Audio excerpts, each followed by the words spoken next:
My parents forced me to cancel my application to college because they had plans for my perfect child sister. Years later, when I became a CEO, they came to ask for my sister. Growing up, it was no secret who was the favorite in our house. My sister, Ashley, could do no wrong. She was the golden child. Straight A's, homecoming queen, and my parents' pride and joy. If I brought home a B+, I'd get a lecture on potential. If Ashley skipped curfew or forgot her chores, they'd shrug it off. She's under a lot of pressure. I didn't envy them then. I was focused on my own thing, working part-time, saving money, and planning my future. I wanted to go to college and study business. I'd always been fascinated by how successful people built empires from nothing, and I dreamed of doing the same. It wasn't just talk either. I had already been accepted to my dream school. Everything was on track until that one night. The night my life was turned upside down. My parents called a family meeting. It was weird, family meetings weren't really a thing in our house. I thought maybe it was about Ashley's recent move back home. She and her husband were taking a break, and it was clear that things were falling apart for her. She'd been back with us for a few weeks, along with her 2 kids. I thought maybe they would ask me to help out a little more around the house. What I didn't expect was that they would ask me to throw my whole future away. "Oliver, we need to talk about college," my father said. "Okay," I replied, waiting for them to finish. Mom jumped in. "We've been thinking. With everything going on, this may not be the right time for you to go.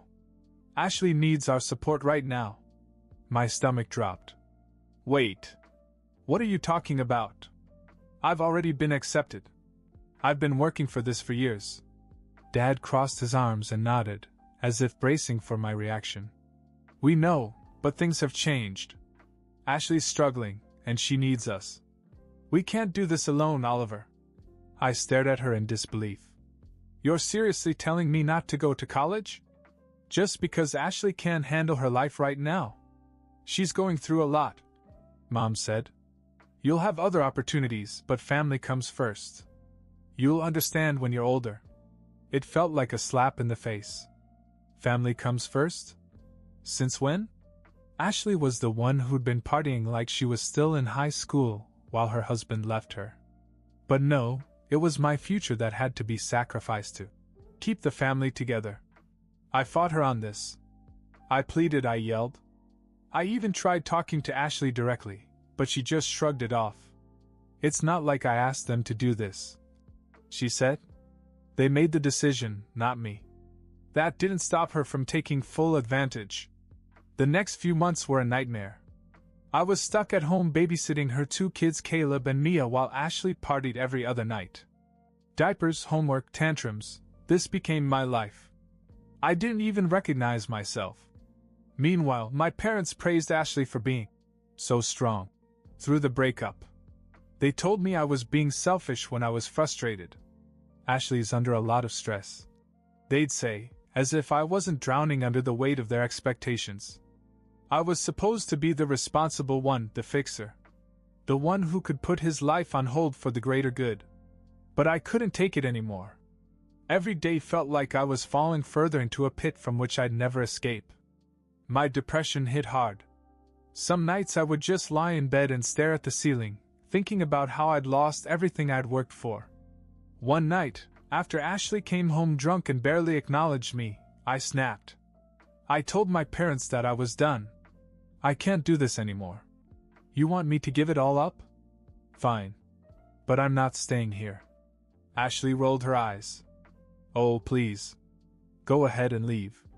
But don't come crawling back when you fail out there." My parents didn't try to stop me. In fact, I think they thought I was bluffing. But I wasn't. I packed a bag that night and I left. No money, no plan, no college prospects. Just the bitter reality that the people who were supposed to support me had abandoned me the moment Ashley needed them. For a long time after that, I didn't think I'd ever recover. But that was just the beginning of my story. When I left home, I had no idea where I was going. I didn't even have enough money for a motel. I spent the first few nights sleeping on a bench near a park where I used to play as a kid. It was one of those moments when you realize how quickly life can turn upside down. One day you're fighting with your parents, the next you're wondering where your next meal is coming from. I swallowed my pride and reached out to some friends. Most of them gave me vague excuses they didn't want to get involved in my family drama. Except for Ryan. He was an old friend from high school, and when I told him what had happened, he didn't even hesitate. "Man, this is messed up," he said.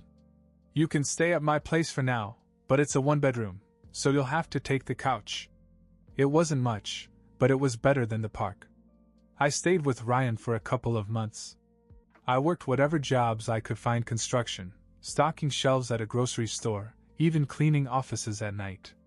I barely slept, but I was determined not to crawl back to my parents like Ashley had predicted. Still, I wasn't feeling well. The weight of it all was crushing me. I'd hear other people my age talking about college or internships or career plans, and it was like a knife twisting in my gut. This was supposed to be me. One night, after a brutal 12-hour shift, I collapsed. I sat alone in the dark, staring at my phone. I almost called my parents. I thought maybe, just maybe, they would apologize or offer some kind of support. But I couldn't bring myself to do it. Deep down, I knew they wouldn't. Days turned into weeks, and I began to feel like I was running out of options. That's when I met Terrence. He was one of the managers at a warehouse I was working at, and he noticed how hard I was working. "Have you ever thought about going back to school?" he asked me one day. I laughed bitterly. "I can barely pay my rent now. College isn't in the cards for me." Terrence shook his head. "Don't sell yourself short, man. There's always a way. Look for scholarships, grants, anything you can get your hands on. You've got potential, I can see it." I don't know why, but those words stuck with me. No one had told me I had potential in a long time. Maybe never. So I started looking. I found a community college with a program that allowed students to work and study part-time. It wasn't my dream school, but it was a start. I enrolled with what little savings I had left and continued to work the warehouse job to pay the bills. Those were some of the hardest years of my life. I barely had time to breathe, let alone socialize, but I was finally moving forward. I promised myself I wouldn't stop until I'd built the life I'd always dreamed of. It wasn't glamorous. I had setbacks, moments when I thought about quitting. But I kept going.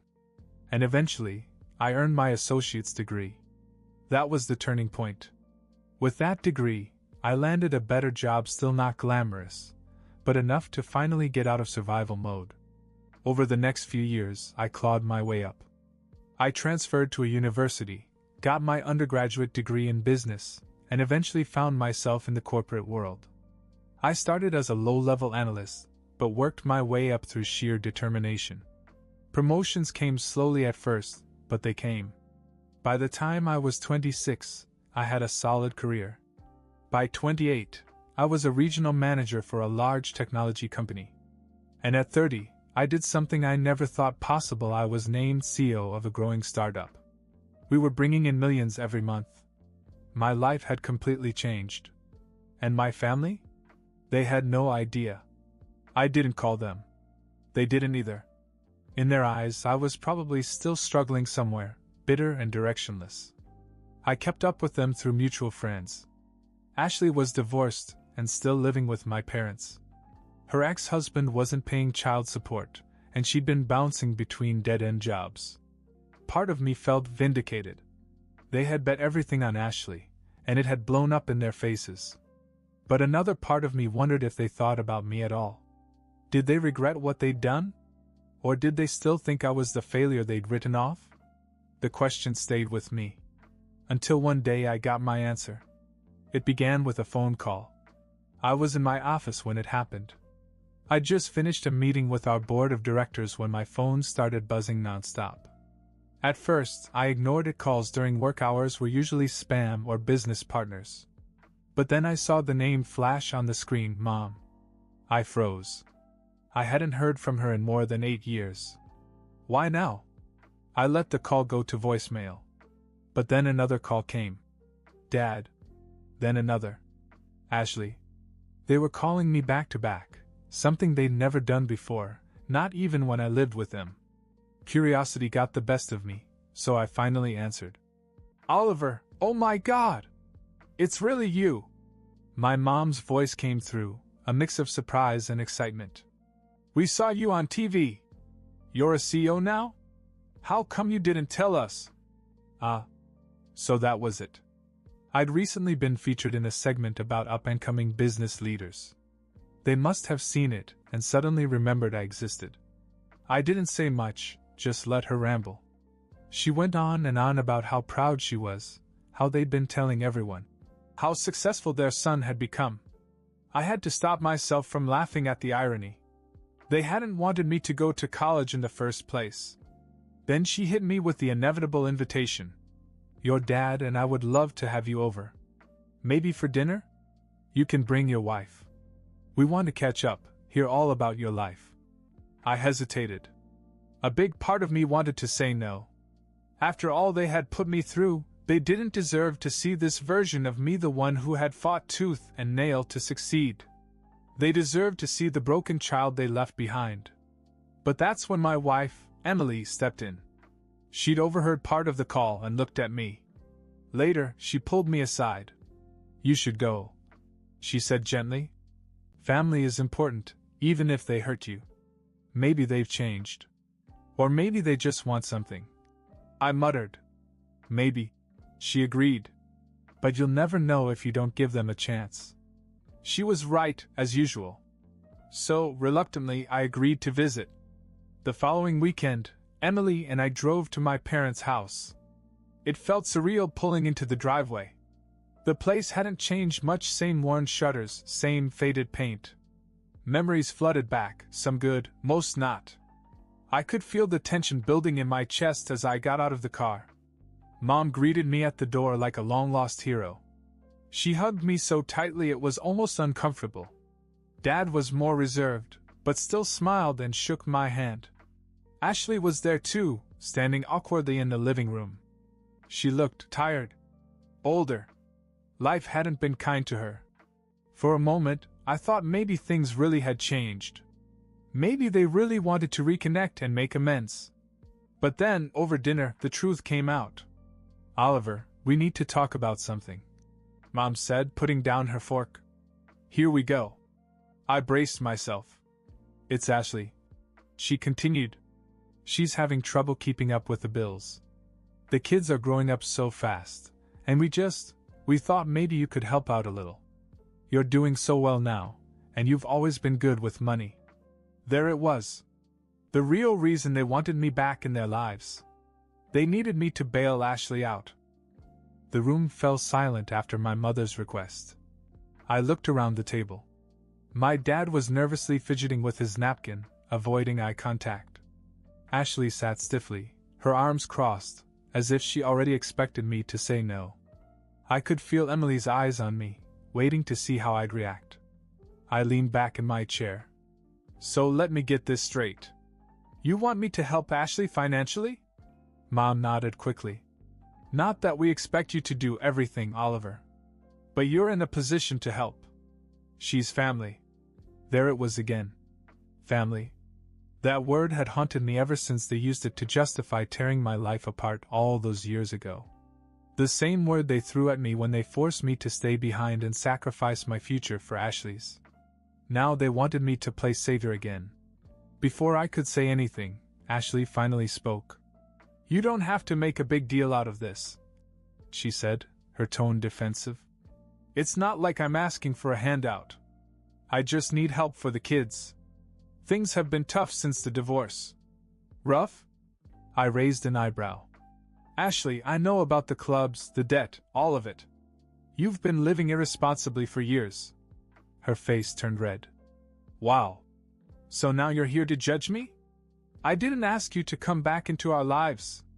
Enough, Mom said, trying to defuse the tension. This isn't about the past. We're just asking you to help your sister get back on her feet. I was about to refuse outright when Emily placed her hand on mine. She gave me a subtle nod, her way of saying listen to her. I sighed and softened my tone. Look, I'm not saying I won't help, but I need to understand exactly what's going on. How bad is it? Ashley hesitated before admitting. I'm behind on the mortgage. Like way behind. I may lose the house. Why haven't you just moved back here? Emily asked gently. I can't. There's no room for me and the kids. And honestly, I needed to get out of that house. It was stifling, she muttered, looking at our parents. That struck a chord with me. For years I'd thought Ashley was their perfect little angel, but it seemed things weren't as perfect as I'd imagined. Maybe she was stuck in a prison of her own. Then something unexpected happened. My father, who had been silent all evening, finally spoke. We didn't just call you here for Ashley, he said, his voice lower than usual. There's something else. I frowned. What do you mean? He exchanged a look with Mom, who seemed suddenly uncomfortable. Your mother and we have some financial problems of our own, he admitted. Our retirement savings are gone. We had to take out a second mortgage on the house to help Ashley after the divorce. Now we're barely keeping our heads above water. It was like a punch in the gut. They'd been in deep trouble for years and hadn't even reached out to me. I could understand that pride was keeping them quiet, but it was also clear that they had pinned all their hopes on Ashley, as they always had. And now they were going to drown together. Why didn't you tell me before? I asked, trying to keep my voice calm. We didn't think you wanted to hear from us, Mom said quietly. Not after the way things ended. We were wrong. We know that now. The room fell into a heavy silence. Emily squeezed my hand again, grounding me. I looked at her, and she gave me that look, the one that said it's your choice, but I believe in you. I thought of everything I had been through. The years of struggle, the bitterness, the endless cycle of work and survival. I had every reason to leave them now. I didn't owe them anything. But I wasn't that broken teenager anymore. I had power now. The power to choose who I wanted to be. Finally, I spoke. Okay. I'll help. But there will be conditions. Ashley raised an eyebrow. Conditions? Yes. No more reckless spending. No more clubbing. You'll take financial literacy classes, and you'll find a steady job. I'll pay your mortgage for a few months, but after that, you're on your own. She opened her mouth to argue, but stopped when she saw the look on my face. Fine, she muttered. And as for you too, I said, turning to my parents, we'll set up a proper budget. I'll help with the house payments for now, but you're going to work with a financial advisor to get things back on track. They both nodded, relief washing over their faces. I could tell they hadn't expected me to agree. After dinner, Emily and I left the house. On the drive home, I couldn't help but feel a mix of emotions: anger, pity, hope. I wasn't sure if helping them was the right thing to do, but deep down I knew I had made the decision for myself, not for them. Proud of you, Emily said quietly. Yeah, I muttered. We'll see how long it lasts. But little did I know that wasn't the end. Something else was about to happen, something that would test just how far I was willing to go for my family. Over the next few months, things slowly began to change.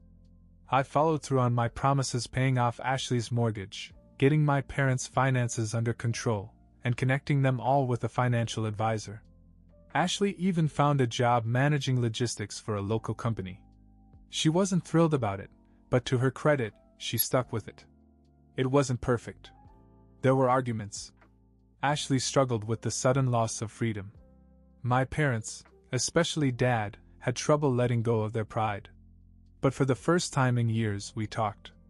Not just superficial things, but real conversations.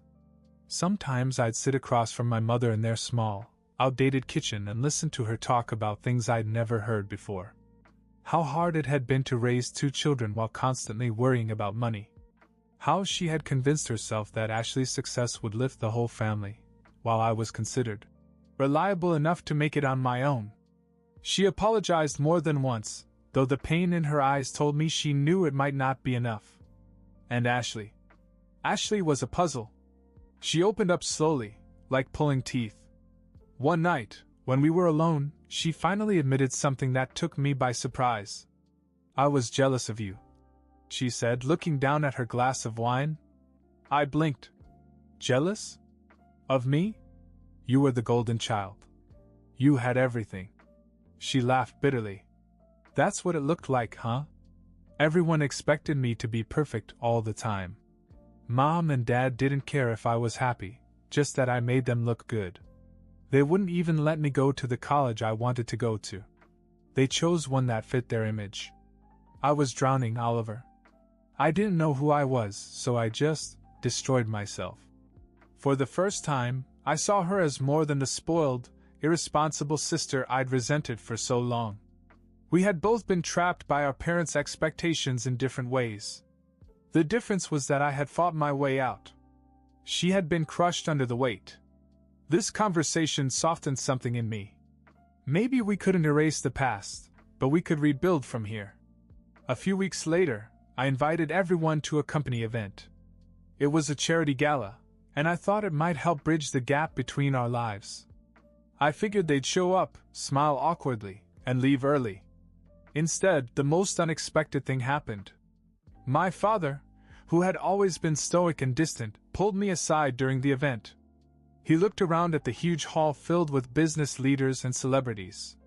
For once, he didn't look overwhelmed, he looked proud. "You've built something incredible here, son," he said softly. "I never told you this, but when I was your age, I dreamed of starting my own business. I was too afraid to take the risk. To see you succeed like this." He paused, his eyes shining with an emotion I'd never seen before. "You did what I couldn't. I just want you to know that I'm proud of you. More than you'll ever understand." It hit me harder than I thought it would. I had spent so many years chasing success, hoping to prove something to myself, to them, to the world. I didn't realize how much I still craved that validation. In that moment, something inside me finally let go. The night ended on a high note.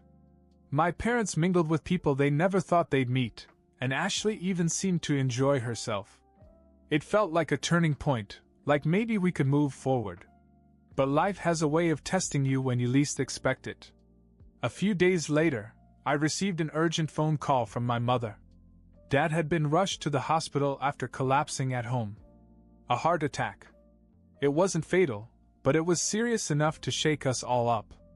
I spent the next week at his bedside, sitting through tense conversations with doctors and comforting my mom, who broke down in tears more than once. That week changed everything. My dad became more thoughtful, softer.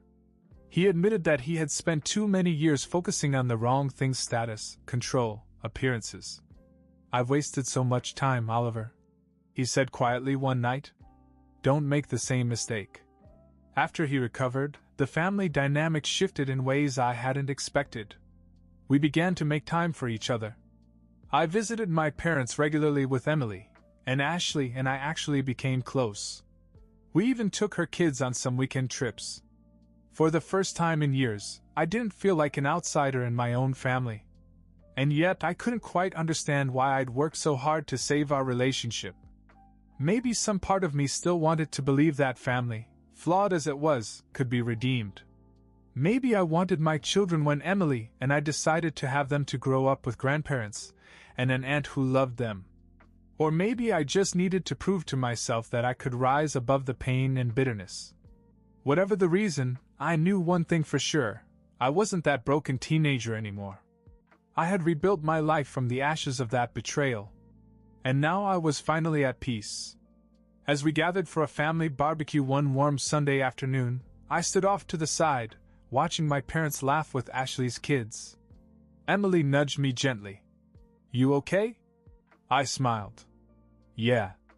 I think I am." Life had come full circle, but this time I was in control.